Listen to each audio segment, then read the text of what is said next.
Chapter 5. Lenin is a philosopher. Lenin is a philosopher. We are used to seeing Lenin on an armored car, on a podium, at a table signing decrees. But there was another Lenin. Lenin who spent his nights poring over the books of philosophers, trying to understand the most fundamental laws of the world's development. To understand Lenin the practitioner, it is necessary to know at least a little about Lenin the thinker. His worldview was based on a complex philosophical method, dialectics. In Soviet times, this word was worn down to holes and turned into an empty sound. But for Lenin, this was the main tool of knowledge, his algebra of revolution. What is it in simple terms? Dialectics is the teaching that the world is not static. Everything is in constant motion of development, and the source of this development is internal contradictions. Any object, any phenomenon, according to dialecticians, is not something unified and integral. It always contains opposites, which are in unity and at the same time in struggle with each other. Lenin conducted the most detailed studies of this method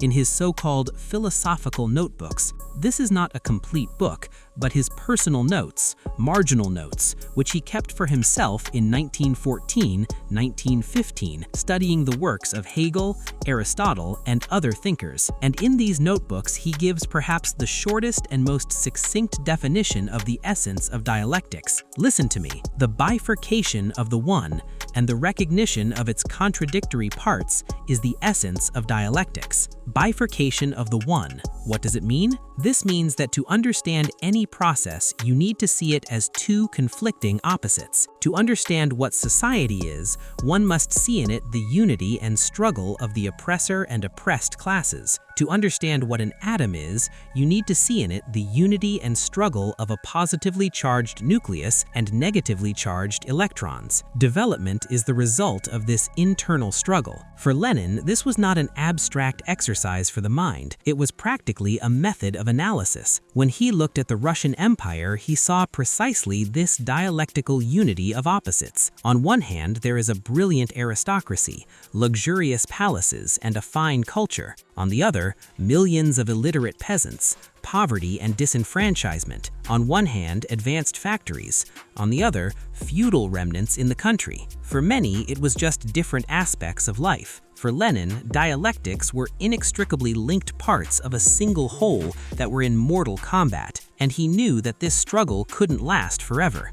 Sooner or later, it had to be resolved by a leap, an explosion, that is, a revolution. Dialectics is what gave him the confidence that a revolution was inevitable, but she also told him about something else, the unity of theory and practice. Lenin was absolutely convinced that the naked theory was dead. Practice is the criterion of truth. Any idea, even the most beautiful, needs to be tested in practice, but even bare practice not covered by theory is blind. To act without understanding the general laws of development is to poke around like a blind kitten and doom yourself to defeat. The unity of theory and practice is his main life principle. And perhaps the most interesting thing is that Lenin himself was the living embodiment of this dialectical unity of opposites. He had completely different, seemingly incompatible features. He was a deep theorist who could spend months in libraries, and at the same time a tough, sometimes cruel practitioner who could order a firing squad. He was the man who wrote about the future free association of manufacturers, and he also created one of the most centralized and rigid government apparatus. Perhaps it is precisely in this unity and struggle of opposites in one person that the secret of his historical scale lies. He was neither a cardboard villain nor an icon. He was a living contradiction, and that is why it is so difficult to understand him, and that is why the debates about him will never subside. Conclusion. So back to the beginning. A great man versus a psycho with calls for executions. Who's right? Let's look at the facts.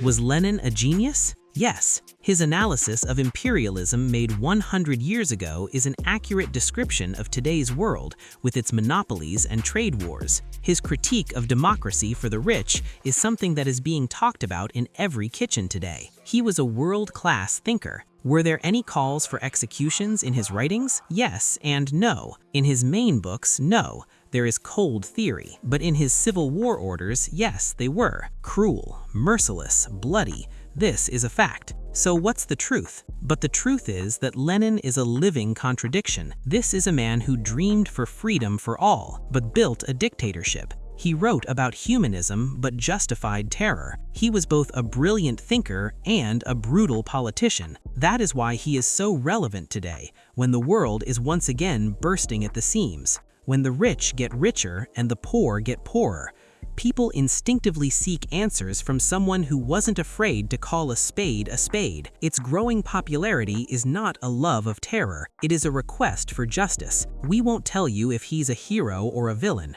Now you have the facts, his own words. Subscribe to be a part of the future.